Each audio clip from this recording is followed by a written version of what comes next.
Hey everyone, we are midway through day 2 of TechCon 2025. I'm Andy Harmon, your host for the App Dev and Runtimes track.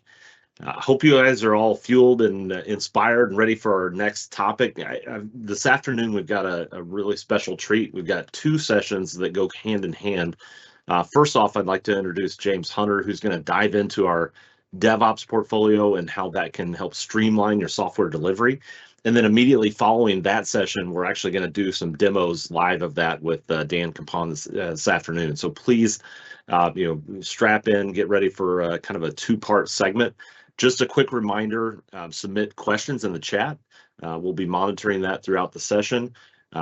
Also, take the survey at the tail end, and remember that at 2:30 Eastern Time, we'll have our office hours where you can join, come off of mute and ask our presenters from the day questions live and have conversations. So without further ado, James, I will turn it over to you and take it away. Thank you. Thanks, Andy. And I hope everyone's had an opportunity to watch Andy's session earlier, talking about Java and the innovations that IBM is doing to help businesses evolve from their technical debt and move forward. If you haven't watched one of the catch up, very interesting. So thank you, Andy, for all of those. So as much as Java is important to IBM, we recognize that teams and organizations use a multitude of languages, and they don't just deploy to the likes of Liberty and others. They run on different platforms and runtime environments, and that's where the IBM DevOps Automation platform fits in. We're the foundation that allows teams to move from an idea right the way through to release, and monitoring and understanding that release as smoothly and effectively as possible. So I want to talk to you about the IBM DevOps Automation. It's a new offering, a new capability from IBM. It's very exciting, and I thank you for your time to talk a bit about it today. So my name is James Hunter. I'm Program Director for IBM DevOps Automation. I've been working in this space for 25 years or so, and I've seen the evolution as we progressed from things like waterfall and UML through agile techniques into utilizing new technologies like cloud and then mobile, and now moving on to adopt AI as well. And throughout that whole journey and that evolution of software development and delivery, we've been at the leading edge trying to bring in new technologies, new automation to make that transition as smooth as possible. And where we are today is with IBM DevOps Automation. It's a single end-to-end delivery solution that allows teams to think about work items and their ideation, go through to start creating code, managing and controlling assets, and looking at their builds, creating and executing tests, and understanding the state of quality at any particular time. We manage the deployment, whether that's to test environments or live environments, across the board for any platform, and we bring all that information together through a single data lake to allow us to understand the state and risk of delivery at any particular point in time. And the point is, in order to be successful in delivering software, we need to connect technical stakeholders and business stakeholders, so everybody is kept in the loop. So that's what the DevOps Automation platform is all about. And what I want to spend a bit of time today just talking to you about and showing you what it looks like, how it works, and some of the unique capabilities of the IBM DevOps Automation platform. So I'm going to break this talk up into 3 sections, and then we're going to jump into our live end-to-end demo to show you can see it in action. So fundamentally, there are 3 sections that we want to talk about today. Firstly, about toolchain complexity and how we move from a toolchain that's made up of disparate tools and integrations and data sources into utilizing a platform. Now, just to make it clear, that doesn't mean we have to rip and replace. That doesn't mean you have to stop using certain products. The important bit about any platform is that it has to be open to allow teams to continue to use their existing investment, their existing data sources, but become more efficient and more proactive, with a view to perhaps getting rid of some of those tools to standardize on a single platform, end-to-end platform as well. And we'll be talking about that evolution and how teams move from that toolchain sprawl into having that single delivery platform. So on that journey, I want to share with you some of the innovations that IBM has put in place to support software development and delivery, utilizing a single end-to-end DevOps automation platform. So that's how we're going to structure the talk today. So let me just jump straight into that, if I may. Starting with streamlining. Now, we know that software matters to businesses. Of course it does. But therefore, the efficiency of software development should matter to those teams as well. And you've heard perhaps several times, that there is a lot of application development going on, and a significant number of applications that are expected to be in the place of 1 billion by 2028, and 1 billion new applications on top of all the applications that we have at the moment today. But what we see is, as I was describing earlier, that evolution of software development and delivery often goes hand in hand with the evolution of the technologies that are going to be executing and running those applications. As we look from mainframes to distributed environments, cloud environment, they're now utilizing AI platforms and technologies to run businesses and to run services.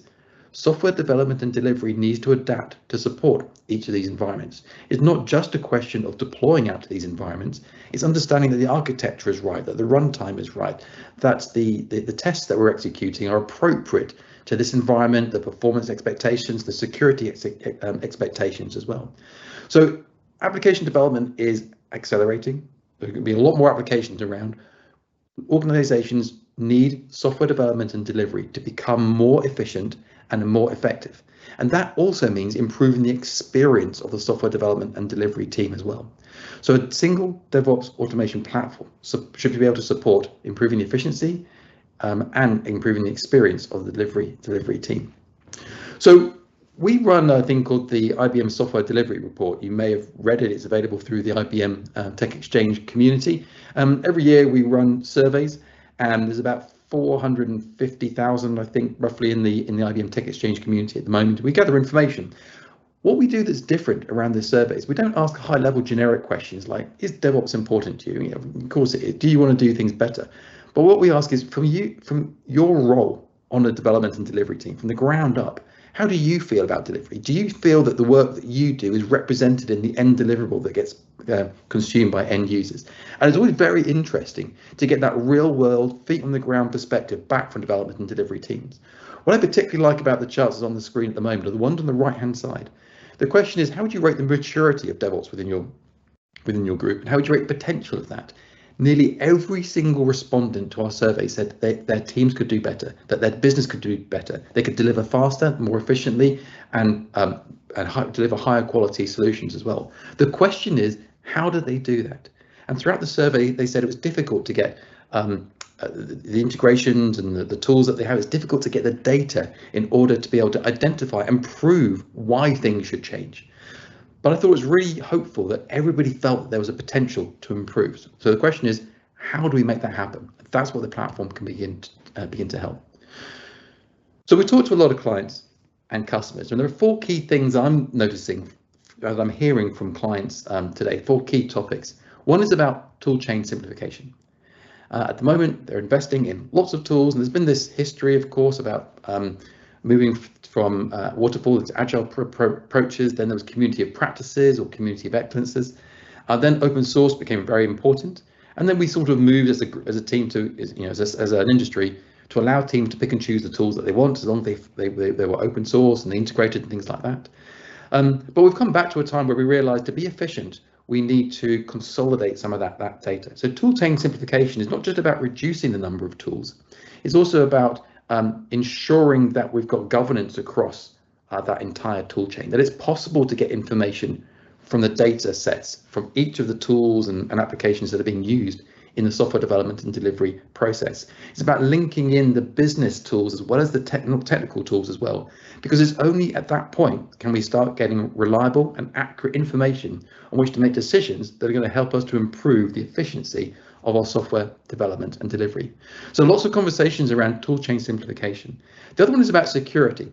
Now, security doesn't just cover testing for vulnerabilities and fixing those particular vulnerabilities. It's also about the reporting, the governance, and the audit. The conversation of security is actually slightly wider than just how do we execute against identifying vulnerabilities. So what do we do about them? How do we report about them? And how do we protect ourselves? The third point is automation. Nearly every client I talk to wants to be more efficient, and they want to increase automation. There are still a lot of projects that have manual steps, manual tasks, where automation could replace those as well. So we talk a lot about how we can help teams migrate, both culturally and technically, from manual into automated steps as well. And the fourth key point that comes up a lot is AI, probably no surprise to anybody here. What we find though is everybody wants to talk about AI, not everyone's quite entirely sure what they want to do with it. and they're not entirely sure whether they trust it or not as well. So a lot of the conversations that we're having are about what does AI mean in the context of software development to a particular company in a particular industry, and how can they be sure that they can rely on it, that it's useful, and they're going to get good value in return on money. So some of the key challenges that they have in each of these areas, from a toolchains perspective, a simplicity perspective, it's that ability to get information. By having multiple tools that are not integrated, they can't get the metrics, they can't get that reporting, and that puts them at risk.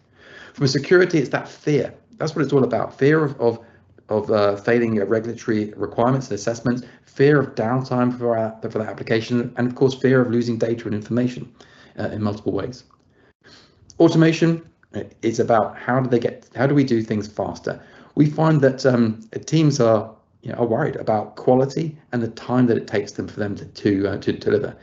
And in my opinion, I often say there's no excuse for poor quality software. The technology is there. It's just a question of whether you're willing to spend on it and invest the time to implement quality. But quality is an essential part of every project. That's been a mantra within IBM for a long, long time.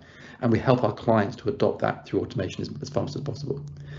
And with an AI, they're just not entirely sure how to adopt it and what it actually means to use AI.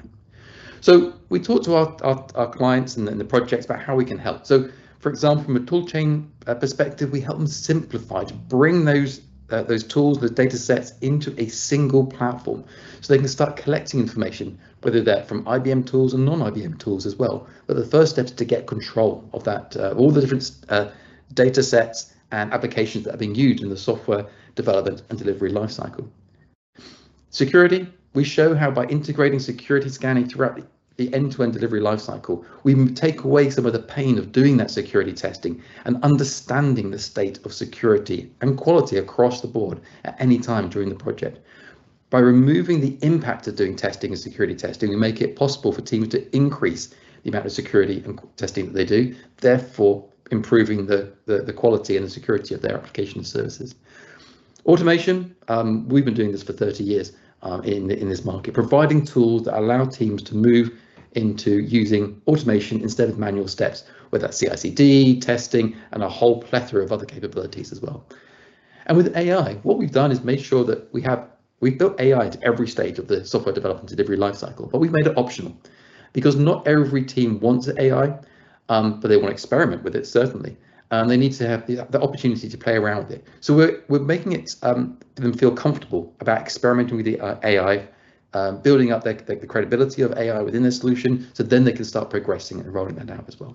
So these are the 4 topics that are really driving a lot of the conversations that we're having with clients, particularly over the last 12 months. But it's the AI part that I think generates the most conversation and the most interest, and it's certainly where a lot of teams are looking at going forward beyond their current investment in standardization, but into the future. So what we're hearing and what we hear today is that everybody wants to make their capabilities more efficient. They might have outsourced some of the development or parts of the development. They might have different teams within an organization doing different parts, or there might be dependencies, for example. And so they're looking for AI to do things better in each of the particular parts. When we talk about software development and delivery, we recognize that every project is different, every company is different with different processes, different tools, different data. But we typically break down the conversation into 5 stages, just to simplify the conversation: plan, create, test, deploy, and measure. Now, within each of those, of course, there's a whole range of complexity and aspects depending on the type of project and the industry that anybody's working in as well. But in each of those areas, we're adding in AI. So, for example, in the planning stage, teams can generate work items. They can say, what do I need to do today to integrate a particular application, or find out what I need to do on a particular project. We have AI in the create stage, generating code, understanding code, things like that. Within test, we use AI to generate test scripts, test data, and understand the state of quality, the results, because obviously we get a lot of data from that. In the deploy stage, we have AI to help us predict risk of deployment, and then lead into automation for things like rollback and changes to prevent bad stuff from going out live or be sent to any particular parts of the life cycle. And we have AI within our measure stage to say, well, what's the risk of this current sprint actually delivering on time or not? What's the status of the project? Can you generate me a summary of the overall project? Because I need to understand, I've got to give a report to my management team about where we are and how we're getting on. So we use AI in lots of different ways in each of these parts. But there's this thing called the Jevon paradox, which many people will be familiar with. And that says that the more efficient a resource becomes, the more it is consumed. And that is the case that we're seeing and we expect to see with adding AI and improving efficiency within the software development and delivery lifecycle as well. So as big teams and organizations become more efficient in the parts that they do across their own teams, their multiple teams or outsourced partners, we believe that they are beginning to look at how do they improve the understanding using the intelligence across the lifecycle as well. It's all very well just being able to improve one part, but to get the real value of DevOps automation and utilizing a platform, you've got to understand the intelligence across the delivery pipeline. So as teams shift their focus away from improving the efficiency of what they do in these individual areas into improving the efficiency across their delivery platform, we then think that with the improvements in technology and culture as well, that teams will then start looking about agents and how can we introduce agents into DevOps delivery processes and deployments as well. So we don't believe that agents are going to replace humans as such, but we do think it's going to improve the efficiency significantly so teams can get a lot more done by moving through the software development and delivery lifecycle faster than they ever have been able to do before. So today we have capabilities built within the platform, and we'll talk about those and we'll show you some of those today. But we're also working on this thing that we call Project Jevon. It's an open project. We're working with a number of clients and teams and across the community, and it's really focused on 3 stages. First of all, being able to answer questions about the software development and delivery lifecycle by taking information from across all of those stages. So if somebody can come in and say, what am I supposed to be doing today? What was the latest build that went out? Simple asking questions so they can get on with things. One bit of feedback we had through the survey that I described earlier was that people are sometimes afraid to ask questions, and they need to ask those questions because if they don't, they can't do their job properly, right? It's as simple as that.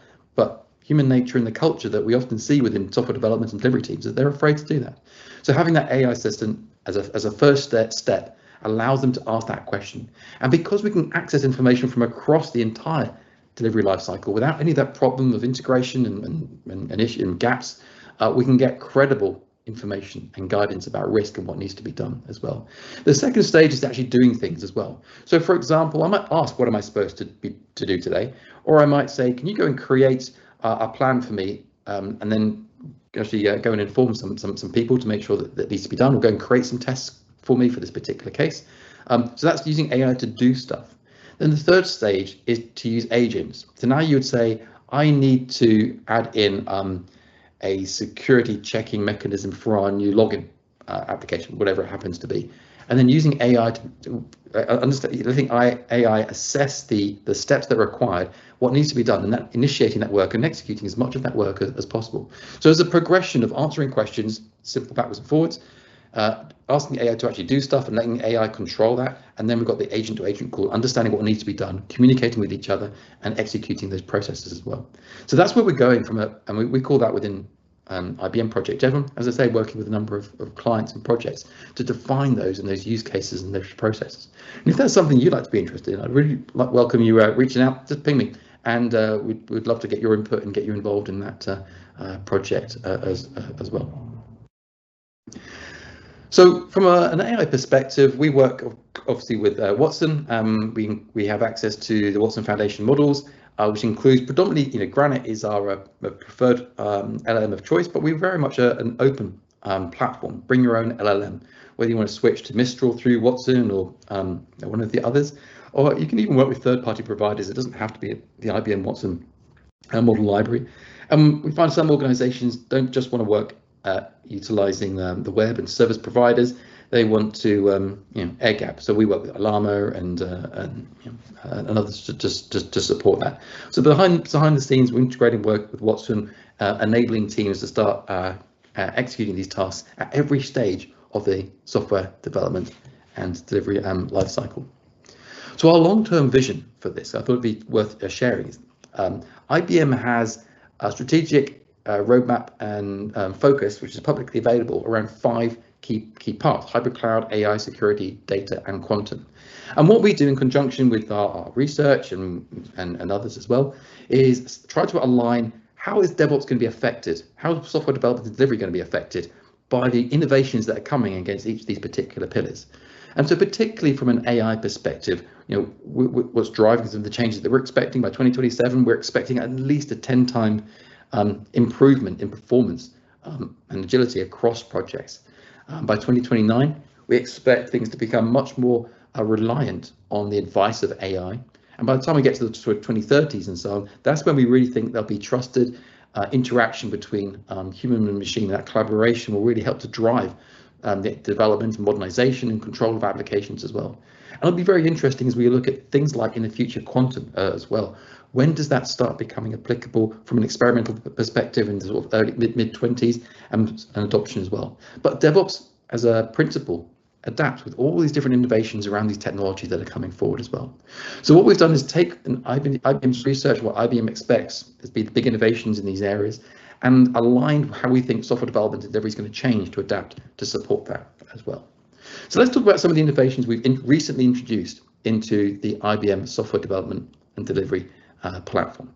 So the DevOps automation is a single platform, and fundamentally it helps to reduce that complexity of the toolchain by either replacing capabilities by bringing in to a single platform or integrating with those platforms, with those tools and those data sources, if that's appropriate for a particular team and project. I'm going to talk a little bit later on about the adoption and how teams migrate from a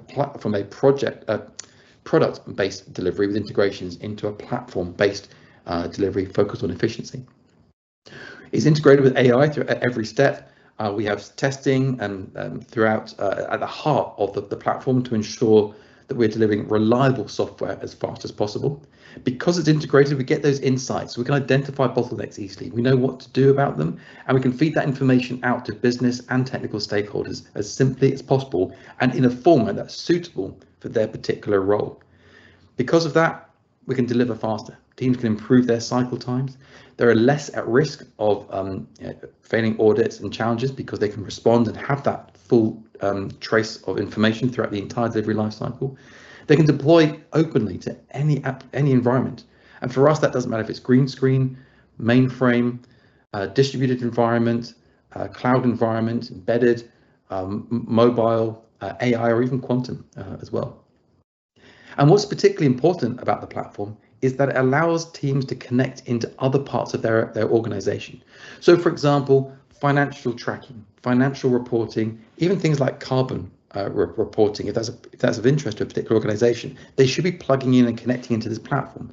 So we can connect application development and delivery and monitoring into those business objectives, whether they're financial, whether they're environmental or other as well. And that's what the DevOps automation platform is all about. It's an open, AI-driven platform that allows teams to deliver software solutions, reliable software solutions, as fast as possible.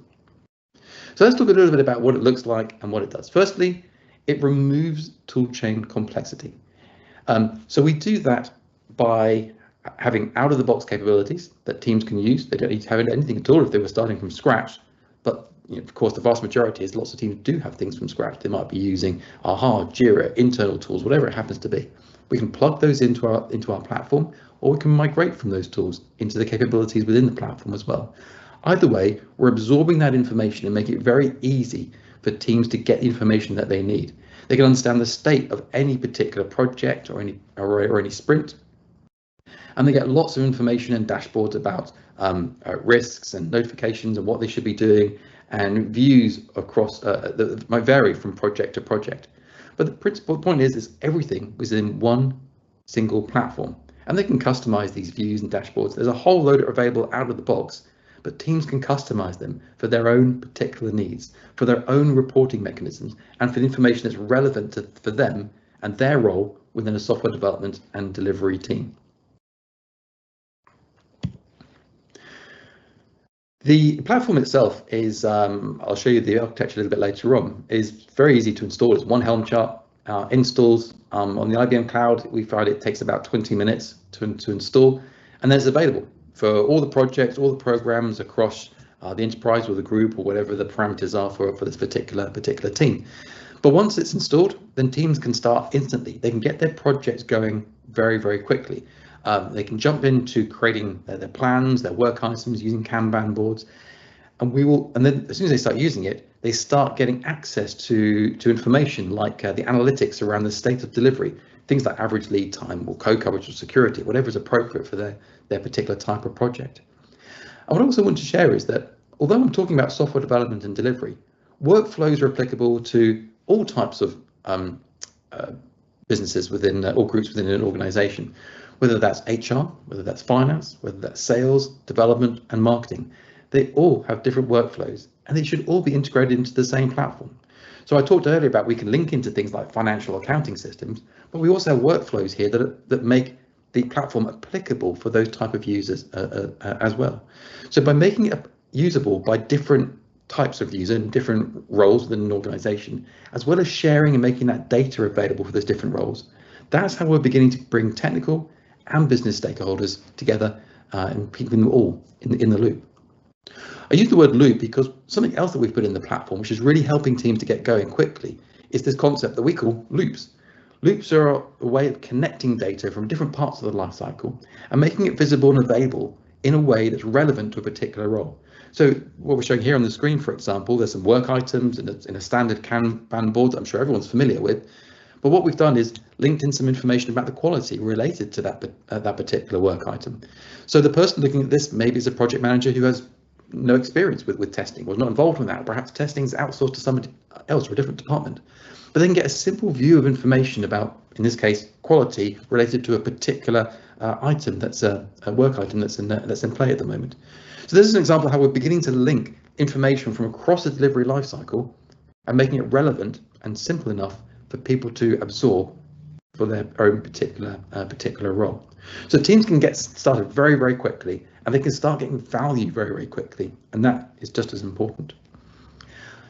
I mentioned that one of our mantras is that quality is an essential part of every project, and it really is. And so we have embedded a whole host of assessing and analyzing quality capabilities within the lifecycle.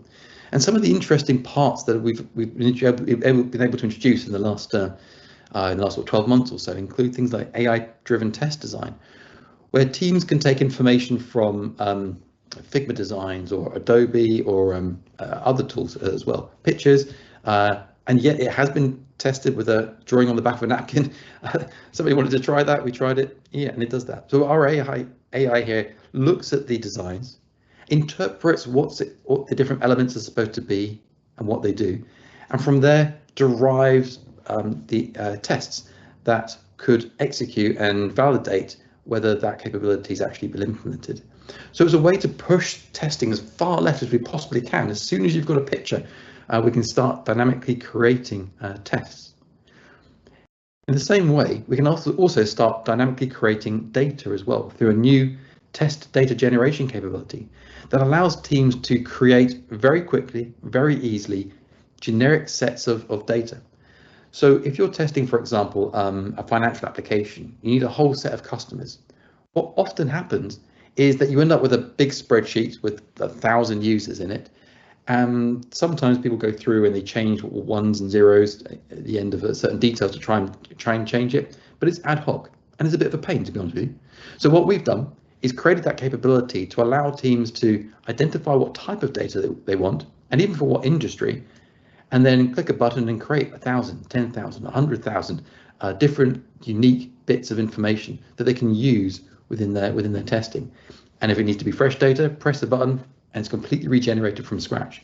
All unique, all tested, all proven, and built directly into the platform that makes test execution significantly easier than it has been before.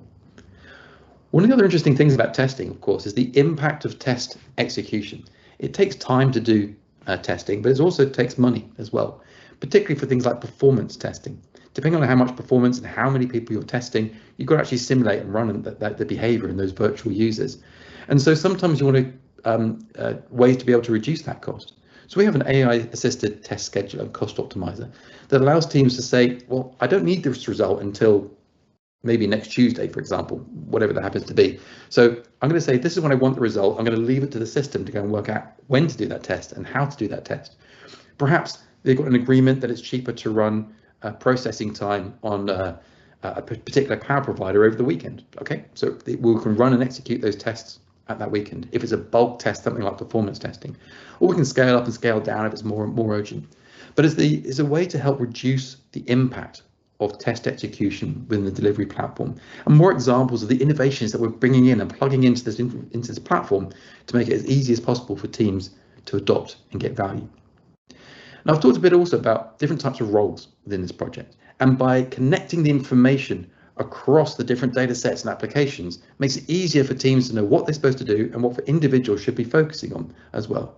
So high-level generic reports which amass information and interpret that information from across the delivery cycle help teams to understand what to do, whether that's through notifications and alerts, or whether that's connecting into communication systems and services like Slack or email, ServiceNow, and others as well, whatever happens to be appropriate. But most teams we find use the internal notification system and email, and generally some sort of chat-based tool. So we can show information from a project perspective and from an individual perspective. But what we also do is collate information from across projects to create program level information.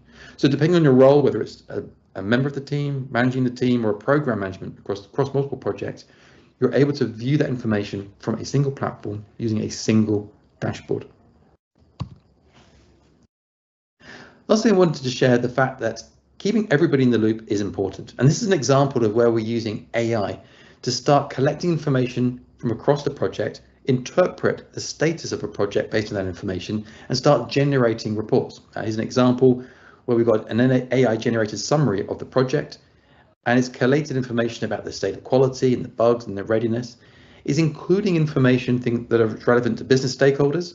So if you are, for example, documenting and capturing values against your stories, whether that's in AHA or directly in our capability within the platform, or you're using a third-party tool or an IBM tool like Apptio or something like that. We can collect that information in conjunction with those third-party tools, understand that, and start sharing information that's relevant to business stakeholders or to technical roles as well. So we might want to know down at the bottom the state of quality and some of the things that are happening, who's doing what. But the point is, because we've got the platform, utilizing our AI capabilities, we can generate these sort of status reports for the project at any particular time. And this is how we make it possible for everybody to stay in the loop. If there's anybody who's listening to this who's had to give an update to their manager or a team once a week or once a month or something like that, it's a pain to try and collate all the information, put it in PowerPoint. We just have one button to press, and we get that information. It makes our lives, and within IBM as well, significantly easier. So these are examples of how we're trying to make it as easy as possible for teams to move through that software development delivery lifecycle. It improves the experience of the team, it improves the efficiency of the team, and that makes a difference to individuals. So we have a lot of users, and I mentioned earlier that we do run some surveys, and what we're interested in from the surveys is from the ground up. How does it help you as an individual? What difference is it making to you doing your actual work? Because that's where delivery comes from. Software matters to businesses, therefore the software development matters to the business, and therefore the software experience of the individuals in that team are important to the business as well. So what we've done is found a view. We asked a question to lots of people, what does the DevOps Automation platform do to you? To get an idea of how it's helping individuals. It's helping them to reduce the time they spend coordinating. It helps them do their work faster. It eliminates their need to switch between multiple tools and interfaces. They get information across the board from a single place, and they get, it helps them to do their work better by giving them real-time data. I felt that one of those important questions in that initial survey was, how do you feel? Did you feel that the end result of your application when things go live represents the quality of the work that you've done and contributed to the team? And I found it very interesting that a lot of the development teams, which include not just developers but testers and other roles as well, they were concerned about that, and they shouldn't be. And often they're concerned because of the lack of information. The DevOps Automation platform solves that problem and improves the experience of the software delivery team. If we improve the experience of the software delivery team and make them more efficient, that has business impacts, positive business impacts, I should say. Businesses tend to measure the impact of software development and delivery in lots of different ways. In this example, for this case, it was all about governance. They wanted to, they had lots of tools, they had some problems. It was very difficult for them to get an understanding of the metrics for their particular business. The DORA metrics were a driver for them.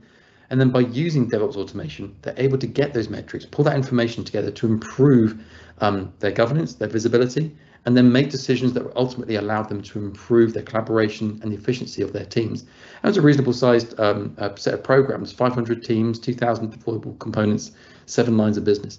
By bringing that information together, getting that project and then program view, utilizing AI to understand the state of risks and improvements, allows them to get that metric, to get that information.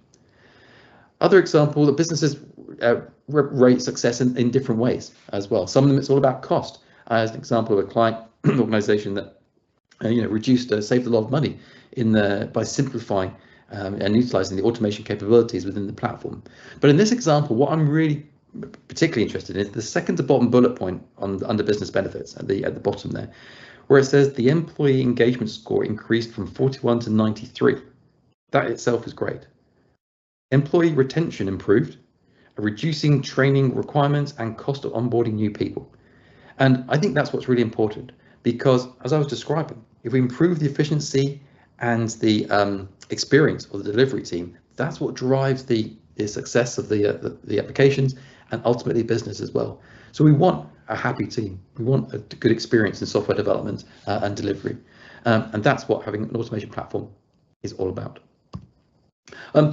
We also apply the IBM DevOps Automation platform works with all of IBM and RedHat strategic technologies. I couldn't fit them all on here. This is just some of the ones that where DevOps begins to add value into the adoption of IBM technologies. And there's a whole set of Red Hat technologies as well, which I just on the list only because I couldn't fit them all in. But you can find information on the website and on the community. And I'd recommend everybody joins the community because there's always interesting stories being shared there, and new stuff gets put out there first, and surveys and projects to get involved in as well. But the point is, DevOps is applicable to every type of project, whether you're adopting new technology, integrating with technology, creating applications, modernizing solutions, or just trying to get rid of that massive technical debt that exists in a lot of organizations today. And from IBM and Red Hat technology perspective, whether you're trying to integrate with things like APIs and utilizing the API tools and technology, things like Instana, or if you're using that for observability, where we connect and put in things like global release markers so people understand which application went out, and they can drive right back to the release and to the code very, very quickly if there are problems that occur after release goes live. For example, in Visi, if you're looking at carbon accounting and carbon metrics, Apptio, if you're looking at financial metrics as well, plugging that into the same platform allows us to link the activities from the software development and delivery team and the rest of the organization as well. And we have a lot of conversations about ELM, engineering lifecycle management as well, which is a fantastic set of capabilities focused on engineering and embedded systems as well. But linking together ELM capabilities and the software and the DevOps automation platform allows teams to move through a very structured approach to planning and delivery, whilst continuing to have that visibility for bottleneck detection and understanding the state of delivery as well. So DevOps fits into a lot of different IBM technologies and Red Hat technologies as well. And the combination of those allow teams to adopt solutions faster, get faster return on investment, and connect into the rest of their portfolio as well. I heard it once described that DevOps automation platform is a bit like the glue that connects things together. I heard it also described as the batteries once. If you buy a toy car, you need to get the batteries as well to make it work. That's what DevOps automation is all about. And the DevOps automation platform is how we make it easy for teams to adopt and start executing software development and delivery. So the question then is, how do we move from using lots of products into a platform? Because change is always difficult, isn't it? Cultural change, it takes money, it takes time. There's always a fear of change, that we don't want to change the way we do things today because I've got a project that's got to deliver end of next week or end of next month. So how do we go about doing that? So some of the things that we hear from different types of role, when we ask this question, what's going to be difficult about you migrating? Things like, I want to improve our cycle time. I haven't got time to look into other tools and projects. We have things like, I want to use AI. The CIOs and CTOs, the CXO type of role, they want the integrations first. Things like they want to achieve FinOps or car ops. If you're familiar with car ops, carbon ops, that's supposed to be related to. Developers just want to do things faster. They want to have fun, and testers, quality matters to everybody. But if you're a test engineer, we recognize that quality really matters, and that passion for releasing stuff that actually works is really important. So what do teams want to do? That's the first place to start when we're looking at a migration from a sprawl, a toolchain sprawl, into a platform. So what we find is that projects typically adopt in 3 stages, depending on their existing maturity. First of all, we talk about getting control. That means collating the information and the environment, identifying the integrations that are required, and setting up the environment. It's also pulling information in to define work items within the platform as well, and getting control of assets, whether that's code assets that we want to put into a single repository, or other business assets as well, whether it's PowerPoint files, whether that's videos for marketing, as well as development assets as well. Once we've got a team is happy that they've got things under control, then the second stage is we call add creativity. Make sure we're doing that coding with as much automation as possible, and AI as well if that's appropriate. Same with test automation and deployment automation, so we can move through that delivery creative cycle as fast as possible. If we're maximizing the use of automation and AI within that creative part of delivery, then we can move to the third step, which is what we refer to as measure, which is making sure that we're aligning all of the activities within software development and delivery with the business. When we get to that point, then that's when we're truly getting value out of DevOps automation, because that's the only time that we can actually prove that what the team has done is actually adding value to the business. Prove it by having that traceability to the business objectives right the way through to the idea, and every single step from that idea out to delivery as well. And in fact, this is the approach that some teams have taken within IBM as well, getting that plan and that control, and then adding in the creativity part, and now we align to business goals, connect those business goals to activities as well. For our end users and clients, we make it very easy to progress. And I want to stress that different teams start at different points. It depends on the maturity of an organization and the complexity of their existing toolchain and data sets today. But to make it easy, it's a question of unlocking capability. So you only need to pay for what is actually adding value to you as a team. So if you're in the early stages, you just want to get control of things, we have a plan called Essential, a license model called Essential. If you want to start adding that automation around the creativity, the testing, the deployment, it's called Standard. And then when we start getting to the point where we can connect the business goals to activities, it's called Premium. No extra installations are required. It just unlocks the capability to allow teams to move at the right speed for them without having to spend or overspend for capabilities that they don't actually need. So again, this is an approach to make it as simple and as easy as possible for teams to have that conversation with their CFO around funding, as well as adopt in a very simple and clear and proven approach that allows teams to move from toolchain sprawl into actually getting value from an end-to-end delivery platform. So we have these 3 license models: Essential, Standard, and Premium. Standard IBM terms for different tiers, and I've got a whole set of capability that build up to suit those particular different levels of maturity as well. There are a number of add-ons that you can also buy, things like agents.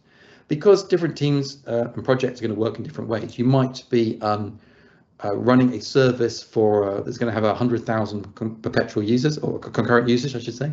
So you're going to test up to that in a different way to a team that's only for an in-house application is going to have 100 users, for example. So we don't charge everybody the same price for things like virtual users or agents that are executing in virtual behaviors. Assistants. We are open around the type of AI that you want to use. Bring your own LLM or utilize the IBM Watson set of capabilities and foundation models as well. But depending on the assistant that you want to use, you'll need a license key and your authentication key to suit the parameters and appropriateness for your organization as well. So there are a number of add-ons that people can buy to suit their particular needs, but effectively they get the entire platform. They can use the entire platform end to end without having to buy other parts as well. The application that we have, the platform that we have built, runs on a set of clusters. It's built with Kubernetes, which makes it very easy to expand. We use CNCF approved technologies that are proven to scale across different environments. And that means that teams can run them on-prem, or they can run them in the cloud, or they can run them in a hybrid situation to suit their particular needs. Of course, we run and support OpenShift. It doesn't have to use OpenShift. Internally, we run on OpenShift, but we run on Kubernetes platforms across any particular cloud environment. It's very easy to install the solution. One Helm chart installs everything, the repository, the tools, the capability, which means once it's installed, teams can click a button and get started almost immediately, within a matter of seconds as well. We find it takes about 20 minutes to install on the IBM cloud. For most teams, if you're installing it on a laptop, for example, it depends on the network and the latency of your particular environment, so it might take longer, but in our experience, about 20 minutes is reasonable, which is very, very good and fast, we believe. And as I say, getting projects going is immediate. As soon as the environment's there, it's available to whoever you give permission to access your DevOps automation platform. Just to share with you, this is our own environment. I have a team with a whole set of projects. We've got, I thought I'd share the details. We've got 38 active projects on this environment at the moment. We're going to scale up to over 1,000. And just to give you an idea of the real world example of how we use it internally as well. So that's what the DevOps automation platform is all about. It's a single end-to-end delivery platform. It's AI driven, AI at every stage, with test back straight bang in the middle, because quality is an essential of every part of every project. It's also an open platform. It's open above, which means teams can plug in their existing tools and their data sources that they are unable to, or it's going to take time for them to migrate away from, into a single platform, and that's absolutely fine. And it's open below. It runs across all sorts of different platforms, and we deploy technology out to a whole host of environments, ranging from green screen, mainframe, distributed applications, embedded applications, mobile, cloud, AI, and even quantum, if that's an area that you're beginning to look at the moment as well. So we're an open platform, but also a very secure platform, because we have that auditability and security and governance built in at every stage of our software development and delivery lifecycle. So here's a typical flow. There's no such thing as a standard approach to software delivery. Every company's different approvals, different process, different culture, different technologies, and so on. But typically, as an example, we have teams that start off by, there'll be some parameters set by typically a CIO office of some sort that say we have to use a certain tool for this part of the life cycle. These are the security elements. This is the governance we want around our IDE marketplace, for example. So there's some parameters that define how we structure the platform. So we set that up much earlier on in the life cycle. Then we have the projects who set up their permissions, who we're going to give access to. Do we going to prevent anybody from seeing our project, or we're going to share certain levels of information? We get ideas, teams get ideas from their clients or their end users in whatever form. That might be a button on a website, it might be a support request, whatever it happens to be. That feeds into what we call the planning stage, where people create work items. Teams then look at their design, architecture designs, as well as graphical designs and simulations and things like that. From there, we start generating code, or teams generate code. They kick off their builds. They will be creating tests right from the beginning of the life cycle, from designs or generating them from code or existing assets that exist, running those and getting insights on, say, the quality throughout the delivery life cycle. We have decision gates that stop bad stuff from getting out into the live environment, or even through the life cycle. This might be, you might be using deployment technologies to move software assets from the code of the test environment, for example. But there's no point doing that if certain elements are missing, so we use decision gates to control that flow of software asset. We manage deployments across all different environments, test environments, live environments, release management if we need to coordinate multiple releases or deployments and complexity. And teams generate these reports, audit reports, and analytics as well from the overall end-to-end platform. And we have an assistant that allows people to ask questions and feeds information that's used at each of these different stages as well. So here's a typical flow. I'm not saying it's exactly going to be the flow that you guys are going to follow for your teams, your projects, but it's near enough to start. And the point is that we're flexible enough to be non-opinionated around process, to allow teams to adapt this to suit their CIO office constraints and guidelines, their regulatory requirements, and the processes that are best suited for your own particular projects. In the next session, Dan Capon's going to give us a live demo, walking through end-to-end using the DevOps automation platform. So I highly recommend everybody sticks around for that next session as well. So there's a lot of things that are unique to IBM and the DevOps automation platform that I've been talking about. One thing that often comes up with teams, particularly from an enterprise level, is portability. If a team wants to move their dependence on a particular cloud provider, they need to be able to lift and shift their entire development approach and tools. And the DevOps automation platform allows that portability between environments, because we're building on containerized solutions that allow you to have that flexibility.